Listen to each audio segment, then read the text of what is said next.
Good evening, all, and welcome to our session. We are going to be discussing the topic: Do male leaders need a more feminine approach? I am Marjorie Wharton, and joining me today is my colleague, my friend, my compatriot, Sonia in Darkside. And we are going to be exploring this topic. So, hi, Sonia, how are you doing? I am good. Hello, everyone. It's going great, and I love this topic. So I am excited. Yeah, and I think this is our first time doing, or our first time in a while doing a live together. So it's a pleasure. We usually are doing these types of discussions on Instagram, where we are doing the live talk show, Wisdom Without the Wounds, which is Hmm? usually on your account. So I'm telling everyone, in case they're interested and they want more of us, they know where to find us on Instagram. And Yeah. just to say a little bit about ourselves, I am a coach, a trainer, and a facilitator. My company is Breakthrough Performance Coaching.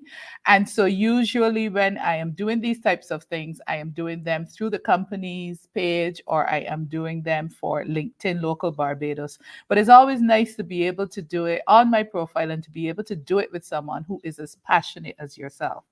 Now, Hmm. for those of you who do not know, Sonia, also a coach, a trainer, a change management specialist, and author of the book Workplace Anxiety. And so Hmm. we've had a lot of discussions about leadership and about what we can do in order to help leaders be more effective in their roles. And Hmm. just recently, I had a conversation with a colleague who said to me, there's a lot of information out there about leadership, but we're finding that a lot of the leaders are not actually taking it up and they're not actually making the changes necessary.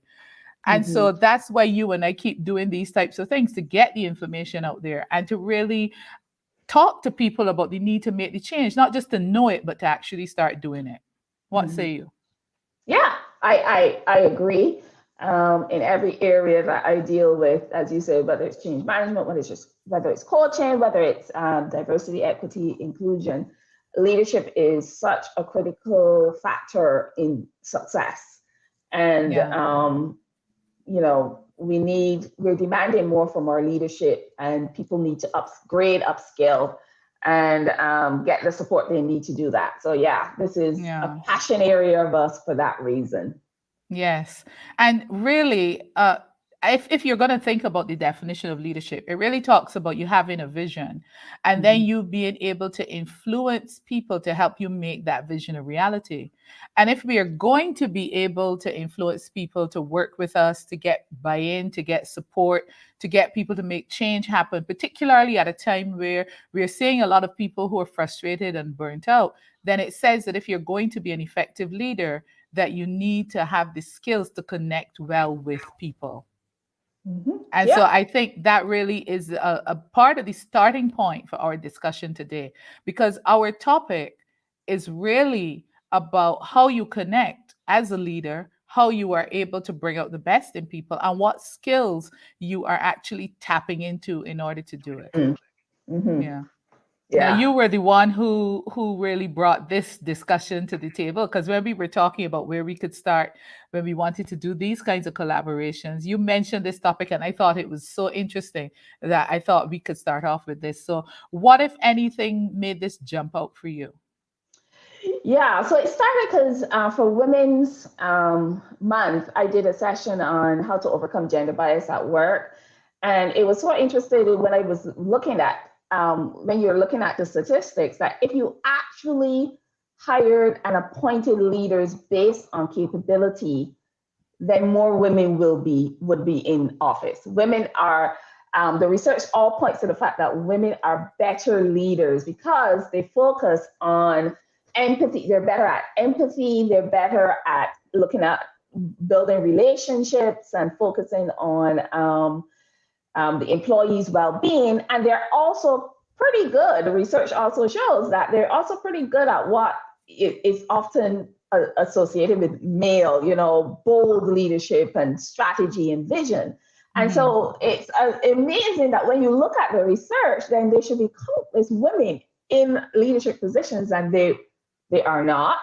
Mm-hmm. And Then I read this article in Fortune magazine where they say the top CEOs of 2022 need to show their human side. And in it, they were basically discussing that all those things that women are known for, empathy, emotional self awareness, building trust, that male leaders have had to adopt and recognize as critical to surviving in the pandemic era that we're in, where there's so much uncertainty, ambiguity in the pandemic. They've realized that they had to rely on this a lot.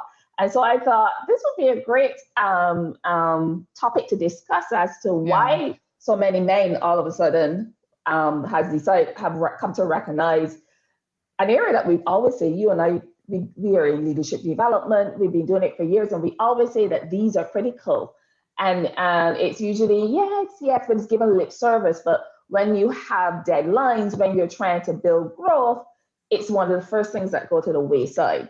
And Yeah. now we get to a point where men are realizing, hey, this is just not a soft skill or something that women do. This is an essential skill to ensure that we survive tomorrow, given what we're Yeah. going through. Yeah. Yeah.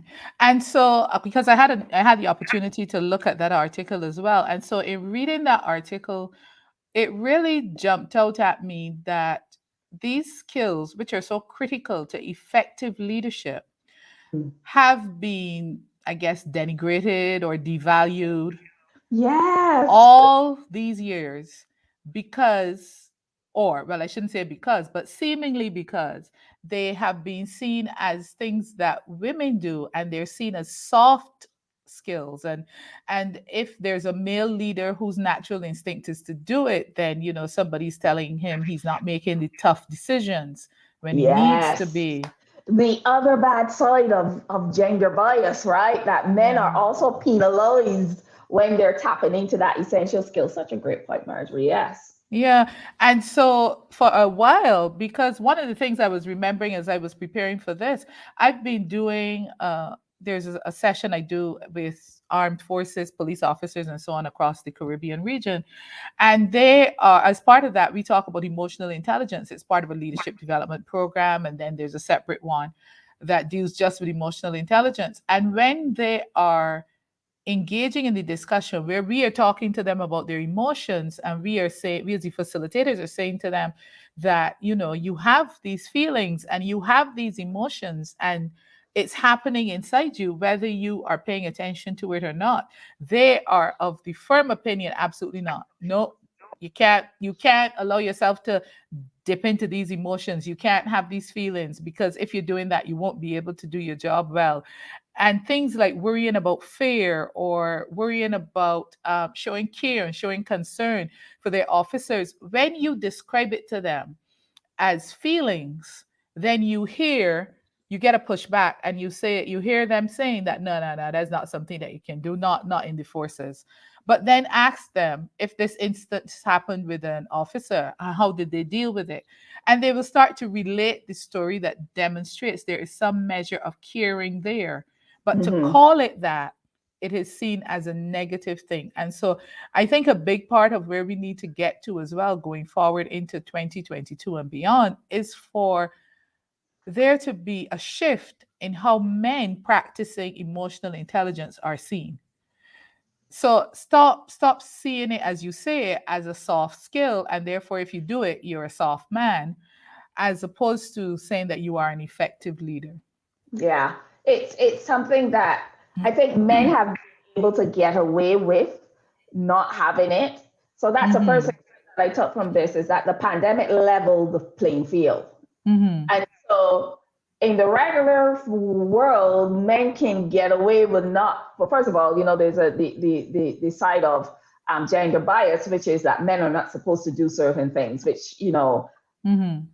older socialization, which we know is not true. You leave your feelings at the door. Now we Yeah. understand quite clearly people don't leave their feelings at the door. They just don't know how to process them, and so they act them out, and that creates toxic environments and Mhm. toxic leadership.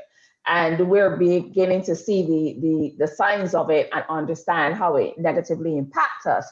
but men could get away with not demonstrating it. Because if you look at it, they're not being appointed based on capability and ability, right? Mm-hmm. They're being appointed based on who they know, their confident upbringing. So that not that they're not men who are quite capable leaders, because we meet them Mm-hmm. all as well all the time. But too many incompetent male leaders could get away with it. And I think Yeah. what the pandemic did was level the playing field. If you did not have it in this moment where no one knew what was going on, what's going to happen tomorrow, when there was such uncertainty and ambiguity, then you were going to fail and you were Mm-hmm. flail. And so what that article really highlighted is that men had to learn, oh my goodness, this skill set that women are demonstrating consistently, at least the female executives that are in place, this is what is essential right for right now to ensure that Mm-hmm. leaning into that authenticity, that transparency, that vulnerability, and looking at employees' well-being, they were also demanding it as well. And so they couldn't get away from it, which, normally they would have been buffered and they wouldn't see the situation. Now, men and Yeah. women were experiencing the same thing. And I think this is what has led them now to understand, oh my goodness, this is really essential. So Mm. that I feel is where before it would have been no, that's what women do, as you were saying, and they bludgeon around the organization, leaving toxic trails in their in their wake, and then they hire consultants in HR, overwork HR, and whoever trying to mop Resolve up, the problem. mop up the Yes. damage Yeah, yeah, as yeah. it is. And so that's the situation. And so one of the, I don't know if you could say there's a positive thing. One of the positive things that to come up from this experience is a recognition that it leveled the playing field so that men could understand, more male leaders could see that this is critical. Yes. And so that's why I think that we need to get to the point where we stop referring to these quote unquote soft skills as soft skills because Mm, they are not easy to do. And yes. they need to be valued and they need to be taught and encouraged because, as you rightly said, what the pandemic has done is really shone a light on the fact that it was not happening.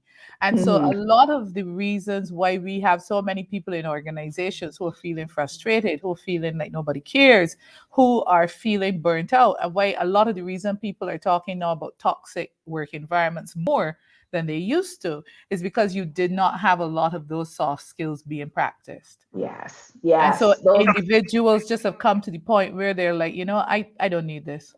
I'm out of Yeah. here. I have other options. And Mhm. off they go. And you know what? This also, I think leaders also started to feel that, started Mm-hmm. to recognize that they were overworked, overburdened, because Mm-hmm. employees tell us that. And that's one of the reasons why I work my book Workplace Anxiety, because leaders feel it too. Leaders but what they do is they don't process it, they power through it. Mm-hmm. And so they thought, if I power through it, then you need to power through it too. And Yeah. so, from a perspective, I think they also recognized that they needed more self-care themselves, because Mm-hmm. this was hard, this was overwhelming, this was tough. There's no plan that I had that I can call upon. And so Mm-hmm. I'm with you when we say do male leaders need to lead more like women? Yes, but in reality, is that the approach that female executives practice is what is effective. Yeah. So as you say, So it's it's not. actually not about gender, but it is Yes, about the skills. And so I exactly. think I think that's where we need to get to as part of the discussion. It is not whether or not, and of course, the title was I chose the title for the session. Yeah, I had that great joy. And I chose the title because I wanted to highlight the fact that really, while it is being described in the article as the approach that a lot of female executives have adopted over the years, which may not have been valued, in effect, what it really is just the better way to lead, regardless of your gender. Exactly. That's what it is. That leveling of the playing field where we have all these same experiences, and Mm-hmm. it's like, you're not having everybody was feeling overwhelmed. Everyone was feeling like I have no idea. And I think what this, particularly from that article, what the male leaders had to recognize is like when we come into work, we're expected to know it all, Mm-hmm. and we're not willing to admit when we don't. And this pandemic got away with that. You had to, because we can see clearly you have no idea what you're doing. And women are more willing to be vulnerable. Women are allowed to be vulnerable, to be Yeah. more vulnerable. And so this is a situation where we're saying to the men that yes, you're going to have to be more vulnerable. You're going to have to be more authentic, because that's what works. That's what's Mm-hmm. the leadership. Women just demonstrate it better now. And Yeah. so to get on board with that. And I think as well that another thing that I got from that is that when you read the article, is that you will note that there were two things that really helped these leaders that we preach all the time as leaders. And the first one is that they recognize that you have to have the energy to support the goals that you're trying to get off in the organization. So you will realize in that article, we should put the article in the show notes afterwards. Mm-hmm. They focus a lot on exercising, on meditation, to really pump their bodies up. Yeah. And they all hired executive coaches because those were the people that they went to, who they knew they can talk to and have it and maintain confidentiality, and they will get honest feedback. Yeah. And so that was another thing. All the things that we say, these are the practices of effective leadership. In this crisis moment, from the research where they Mm-hmm. interviewed male leaders, they all came down to those things. And so it's almost like sometimes you look and we talk about people are not doing what they're supposed to. It's almost like they have it absolutely has to be done for very survival in order for people to adopt Yes. the changes, which is completely not where we Yeah. want to be. But unfortunately, it was the reality because we had this way of leading and we had this way of operating that was seen as the best way of doing it, which Mm, seemed to be focused more on push through, focus on the results, don't worry about the people issue, mm, the people side, make it happen as it's supposed to, and keep pushing, keep pushing, keep pushing. And yeah. so it has been recognized that there's more than that, as you're saying, including even the importance of self care. And so there's a lot of that happening. And so if you're able to make that mental shift, that change in how you view the role of a leader and how you view your own role as a leader, then you Hmm. are able to accomplish much more. And so I think that's really the heart of our discussion today. What should our leaders in the region, because this research was done for major international Hmm. entities, so what should Caribbean leaders be thinking about as they are considering what to do in order to be effective in their roles as leaders? And of course, at the top of the list, we know is that emotional intelligence. Yes. And Well, a big part of that emotional intelligence is self-awareness as well as self-expression. yes, emotional self-awareness, and so that you Yes. have that emotional agility. But I think the first thing is to stop patting yourself on the back. You're not doing a good job right now. Let's be real. And they don't want to Woo! hear Let's get that out there. they don't want to hear that. Yeah. It's crazy. You tell leaders, they get defensive, they center themselves, they don't think, oh yeah, your people are miserable. There are people Yeah. coming into work because they have absolutely have no choice to, and they're experiencing all kinds of anxiety and stomach inducing nausea. And it's all because you all are not good. And Mhm. and the reason why you're not good is because you're stressed.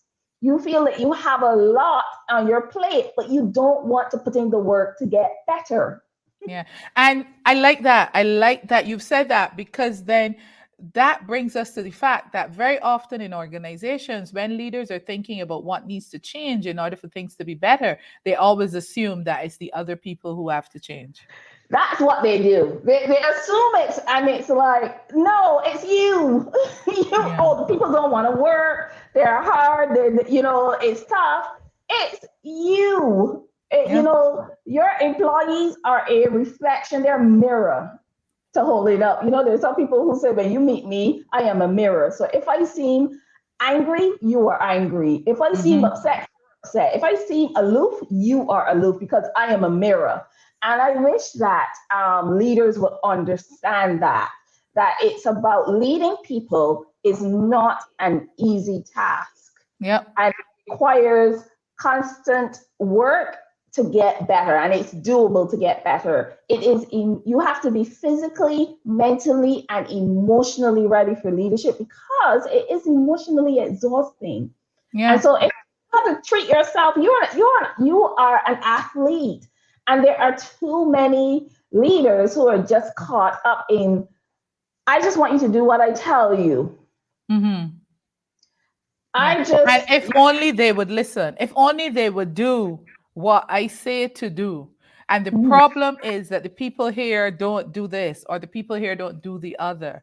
But there is not enough recognition, as you're saying, rightly so, that if I want this situation to change and I am the leader, the quote unquote boss, then it has to start with me. it has to, particularly in the private sector. Hmm.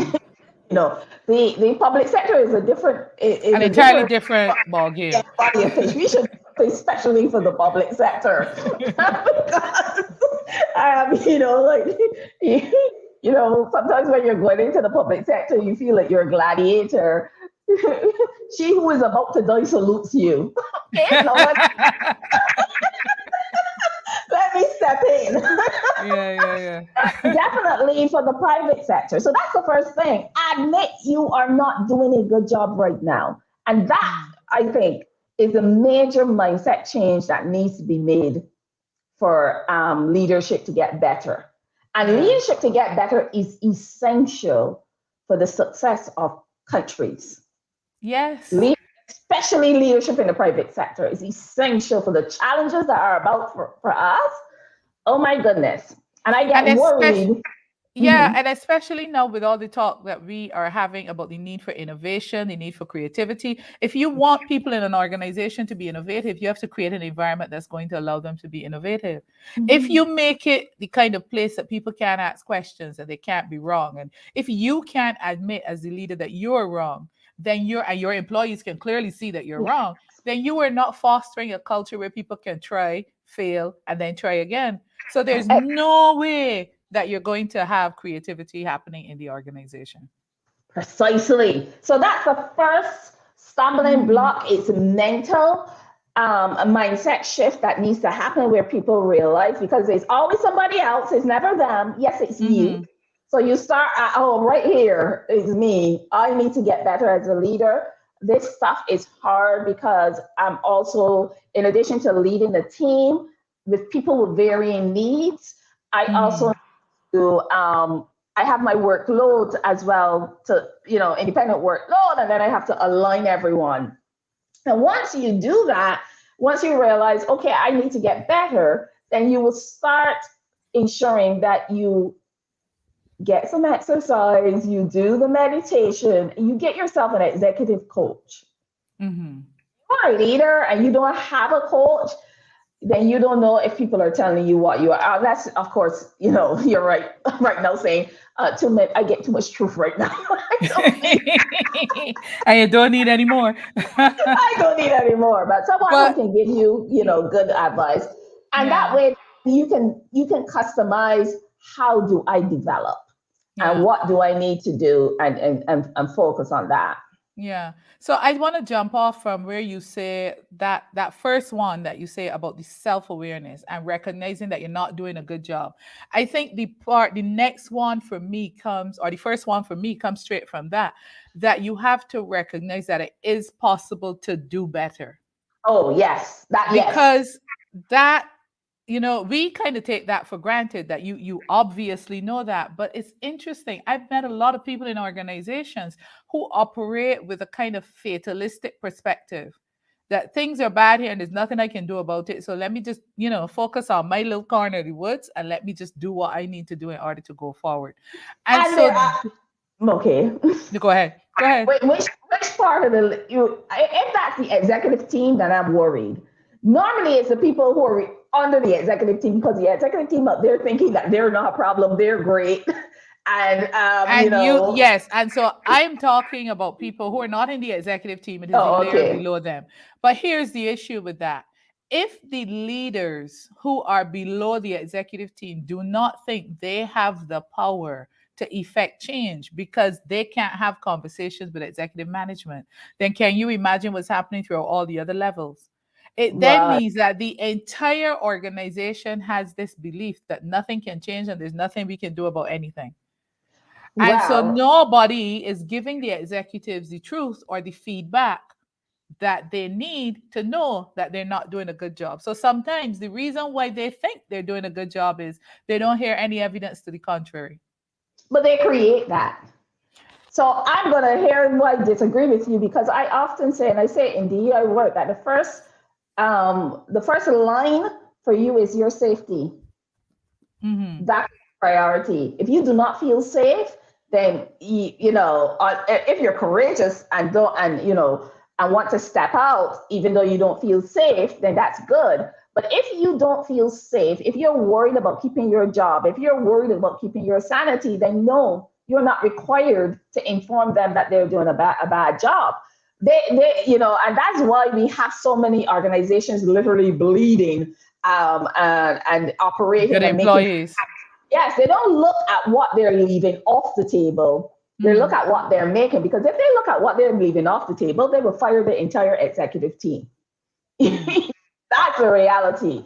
If organizations were measured by what opportunities they miss and the opportunity cost, then Mm-hmm. executives won't be able to tell themselves these lies that it's not me, it's the people around me and whatever. You hired them and you are Yeah. keeping them.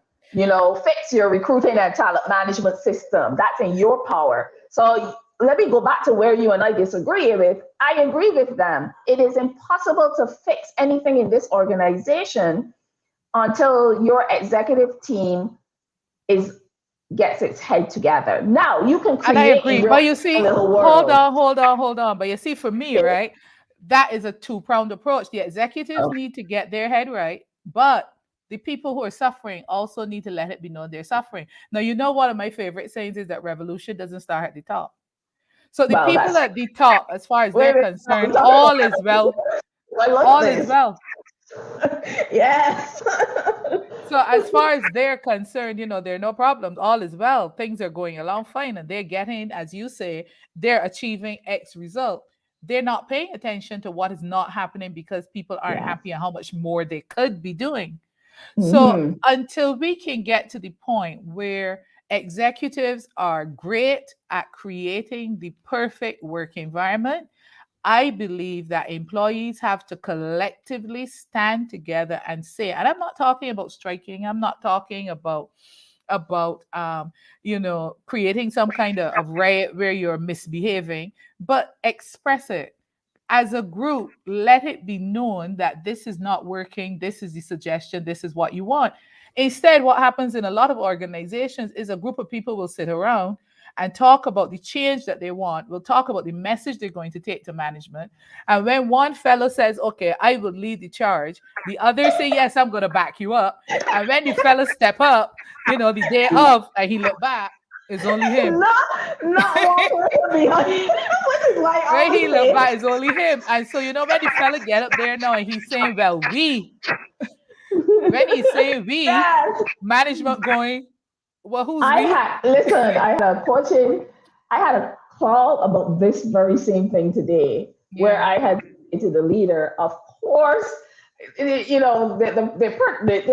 like we're penalizing, but I'm just trying to find out what's going on with that. No, you're Yeah. listening. You're asking questions, and they took it as an attack, and nobody's gonna come. and they said everybody's feeling it, but I'm only seeing this one person, of course, because nobody else is backing them up. But it doesn't mean that they feel it. And Exactly. so You see, that one was just the one that was brave enough to bring the message. angry enough to bring the message. So Yeah. the way there's so much emotion that there, and you're looking at the emotion, but what it really, that's the only thing that drove them to tell you the truth. Mm. And I'm working with an organization right now, where it's basically saying we want to give psychological safety, where you get to tell us and be aware that when you talk to us, you will not be penalized or made to feel less than or embarrassed for giving us feedback. But again, that starts with leadership saying we want to hear it, and then you Mm. train employees on how to speak truth to power. How do I give constructive feedback to someone who has power and authority over me? And so that's the training that we're currently doing. And Right. that again is possible, and that's something that we encourage and that's why I say good leaders do that. Good Mm. leaders know that with power there is an inhibiting force to people. People don't want to tell you the truth because they don't want to get fired. They don't want to be penalized. They don't want their life to be miserable because you may not know it, but you unconsciously, when you hear their name again, they don't want that when you're in the room deciding on, pay increases and you get to their name, you go, no, not Mm. that person. This one is a problem. Yes, that was a problem. And you analyze it. It's a problem because they told you something you did not like hearing. They told Yeah. you the truth. And so it has to still start with these executive teams understanding you are not doing a good job. Stop patting yourself Yeah. on the back and drawing these large salaries. Get some training, get better. As you say, I agree. You can get better. I think that's a given and obvious, but you're right. Some people need to understand that, because a lot of these executive leaders, in the article, the man said, when you assume leadership, you adopted a persona. You knew it all. You were expected to have all the answers, and with the pandemic that went away. Well, keep it Mm-hmm. away, because that's the problem with some of you. There's a lack of self-esteem, and so it's covered with this I know it all and I don't want to hear and I can't feel. So Right. if So, you want to give them feedback, then mm-hmm. you have to, Because they that's the will have, question we have from the audience on the screen. oh, okay. Somebody Um, wants to know just that. How can you effectively give leaders give feedback to leaders who's not doing a good job at leading? How do you let them know that? How do you get that message across? I always say don't give unsolicited advice. So unless they are asking you for feedback and they're giving you the opportunity, I would not. I would find a Okay, better. well, needless to say, I have a different suggestion Well, good. because I believe sometimes you have to speak up for yourself. So you may not have anybody asking you for this advice, but you will find that you need to say something. So sometimes you have to sit there and have a discussion with the leader where you're saying to them, when you do X or Y, this is how it makes me feel. So it is not that you're going in there to try to change the person. You're letting them know how it makes you feel, and Yes. you are letting them know how you would prefer to be treated. So I Well, would okay. say They're that not. that could be a starting point. Sorry, Paul. Yeah. So you and I are in the same boat when it comes to when someone asks you, creates the environment and the space for you to give them feedback, which means they Mhm. will hear it. And not like we say, the Buddha says you can't pour into a full cup. Mhm. If the cup is full, whatever you pour in and whatever you tell them or however you say, it's going to fall over. So you have Mhm. to empty the cup. And the first step to emptying the cup is for them not to see you as a threat, for them not to see you as attacking them, for them to have the perception and the understanding that you are there for them to succeed. I want you to succeed. So I am giving you this feedback, not to tear you down or not to give you criticism, but to make you what I know you are so much better.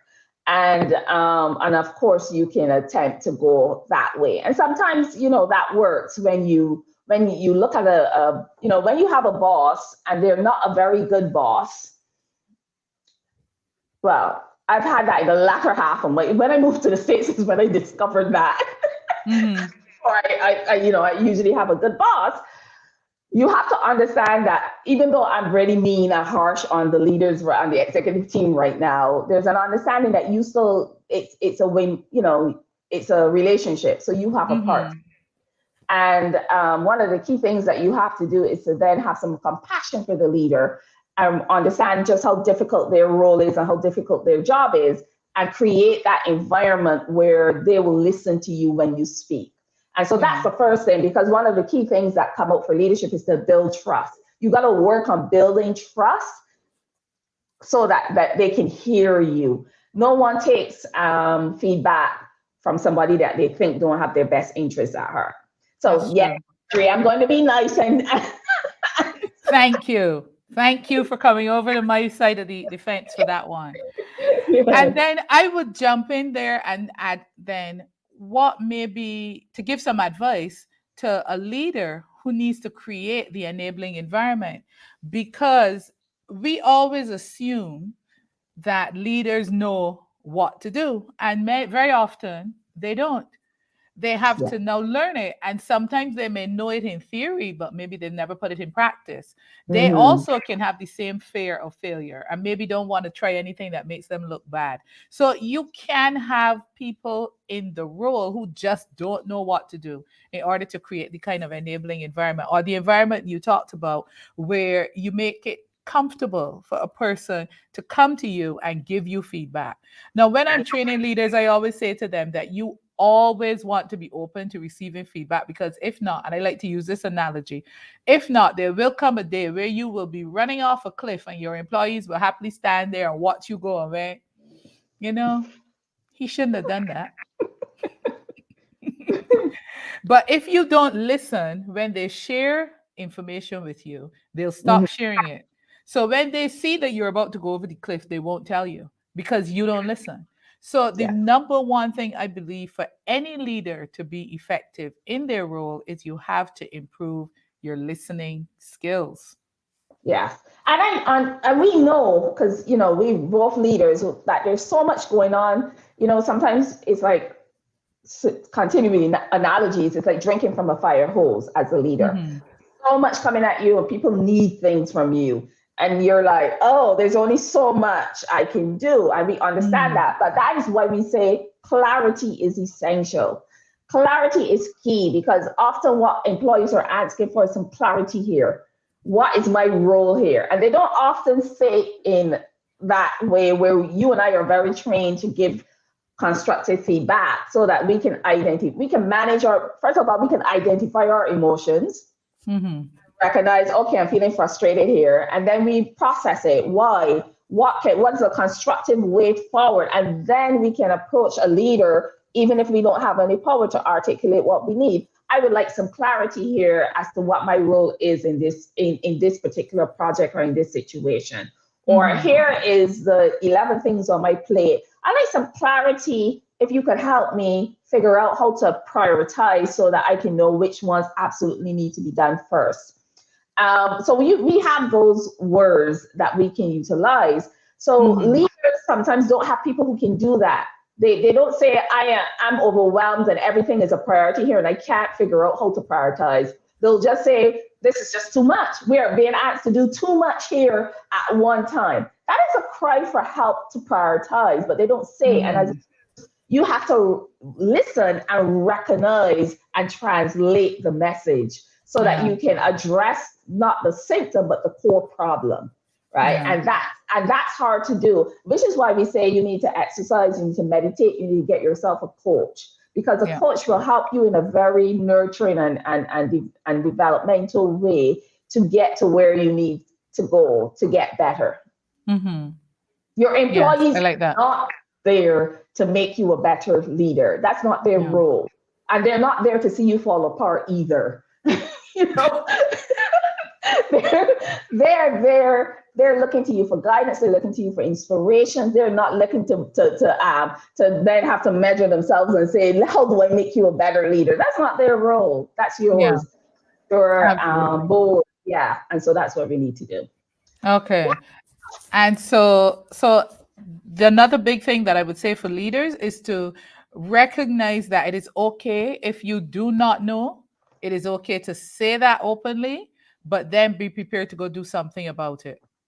Yeah. So because the what can happen is Hmm. you can have a leader who is worried about how they will be judged if they do not know, and instead of trying to change it or fix the situation, they then become about deflecting, they become about defending their position, and you can have a lot of negativity that might come out and be spewed forth upon the innocent and suspecting bystander instead of actually doing what needs to be done in order to become better. So it's important as a leader that you have that understanding of yourself, be clear about your strengths and your weaknesses, and be prepared to improve in the areas that need improving. Do you think that there are still employees and people out there who expect a leader to know everything? I know Not that's in so not in so many words, but there are okay. some employees out there who still want that when they come and ask the question, that even if you don't know the answer, you take responsibility for finding it. And The so, the as a employee or the leader, leader? Hmm. the employee expects the leader to take responsibility for finding the answer. Oh, And okay. so, as a leader, you have to know when that is your role to take responsibility for finding the answer. And when it is simply that the employee is taking the easy way out and pushing it back on you. And if you want to encourage their growth and development, you need to get them involved in solving the problem Oh, because I themselves. was just about to say that's a coaching opportunity. That's not for you But to go there's coach only a that. coaching opportunity if you know how to do it. Oh, okay. Well, that's true. Yes, yes. Okay, that's I'm a little bit too hard on these people No, because because I'm it, going to say then that goes to another skill that leaders need to have. They need to have the ability to coach their employees effectively. And coaching does not mean that you're giving your employee advice, but coaching means that you are able to help the person learn how to solve the problem themselves. mhm. So Yes, it means that you develop the skills to perform as a manager who coaches. right. And I think that that should be a basic understanding of all leaders.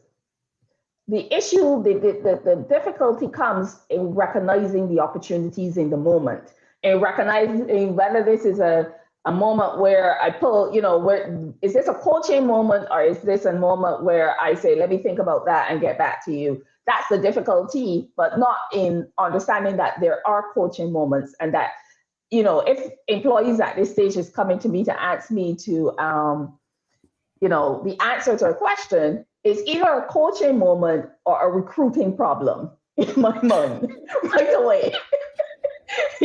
I need to pay some attention here to how we recruit and who we recruit in this organization, right? Yeah, And that's interesting because that's true. That could be true, but it could also be the level at which the employee's at.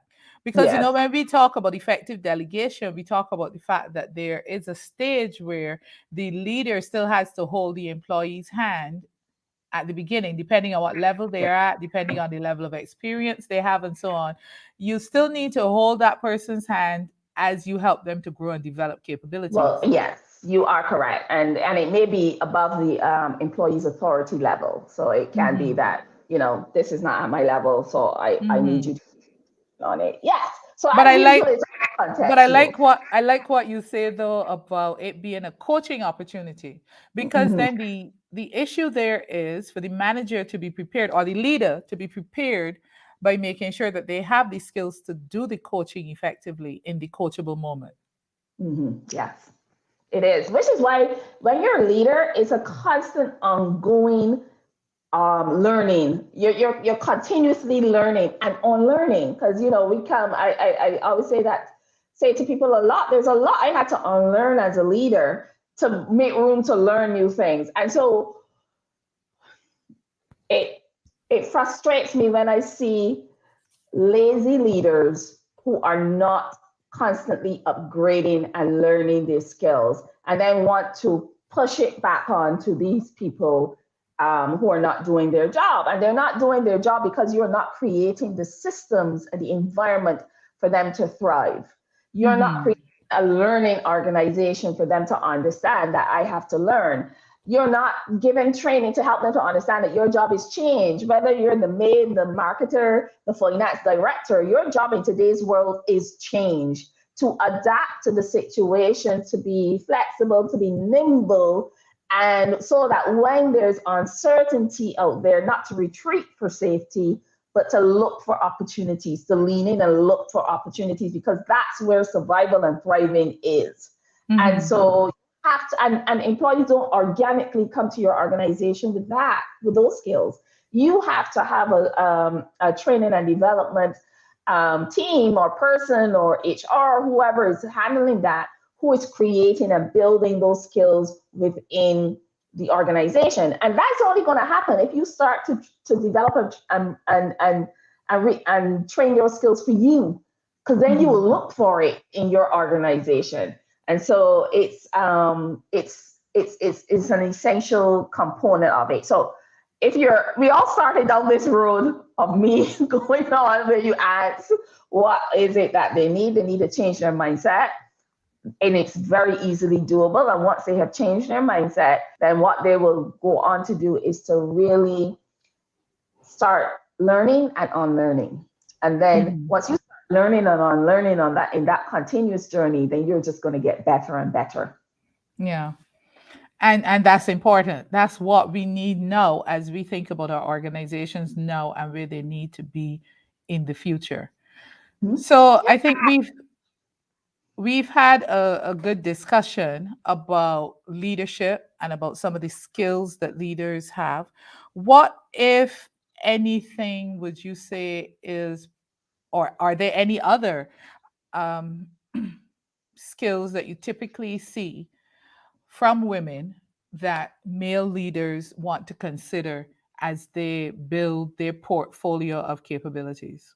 Because we talked about emotional intelligence, we talked about the need for caring, caring for yourself, being sure that you have what you need, you have support, perhaps in the form of a coach, that you are connecting with your employees, that you have good emotional self awareness, good emotional self expression. What could be some other skills that you would suggest they need to have? I think so. Let me clarify that for me. What are the skills that the good female executives do? Because trust me, some women can be bad leaders as Yes, well. of course, So of course. it's Yes, good. the good ones. What are the Yeah. good skills that That we the, need to what have? are the good female executives doing that males do not often do that they can adopt? I think that's it's just the ones that we're talking about, which is building trust, emotional self awareness, and empathy. And empathy Hmm. is a very hard one because research shows that when you're at the top of an organization, when you're in leadership, you there's something in your brain that stops activating with empathy. So you literally have no idea what the people who are reporting to you are going through. You lack empathy. I read that research and I thought, oh, this is why. They said something in your brain shuts down and that empathy button turns off. And Hmm. and Because your you don't. focus shifts. Okay. Yes. Well, that's true because your vision shifts. You're now, yes, you're now, if you're on the 50th floor, what you're seeing is completely different than if you're on the fourth floor. So, and Hmm. that is why. And so I don't think there's anything else between that. The empathy, which is going to be difficult because that is what is essential to building systems and environments where people can thrive. And that building trust. Trust is so important. It's so easily lost and it's so hard Hmm. to build.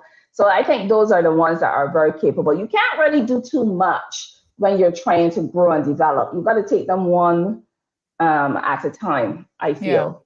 Yeah. yeah. And that empathy one is going to be a big one, and the emotional self-awareness. Yeah. And I would say, kind of tacking on to that, I would say you have to get to know your people. You have to know what triggers, what motivates, what moves the needle for your people. And I think that a lot of leaders don't know that. They don't take the time to get to know their employees on that level. So while they don't have the empathy and they're not necessarily showing the caring, they also don't feel that they have the time to deal with each individual as an individual and see them as a whole person. And so it starts that process of stepping back from the caring piece, because we have the work, we have the results to make, we have this to do, we have that to do, I have to report to my whoever my superior is. So I don't always have the time to spend. And I have had leaders in training programs who say that they just don't have the time for that, or they'll sit there and they'll look at you and they go mm-hmm, mm-hmm, when you're telling them that's what's necessary, but then they'll look at you and that they don't plan on doing that. Well, that's where we say, to quote Lauryn Hill, consequence ain't no coincidence. Okay, then. Okay? So you're either So if you gonna don't do it, then you can't blame anybody for the consequence that you wind up with. exactly. This is almost like an equation. You Yeah. don't make the time or find the time to get to know them, to be able to understand how to utilize them for their best, at their best, so that you could align everyone's actions to accomplish goals. Then you're gonna end up in a mess, and when you're there, you're going to regret that you approached this from a transactional point of view, and Yeah. that you deprioritize it, deprioritize it. And so at this level, you have to make the investment. You have to think long term. Where am I going? And see this as an investment. And yes, Mm. and it's not that I lack empathy. I understand what you're going to, but I also understand the consequences. And I think too often leaders knowingly walk into these messes and then expect people to come and clean it up.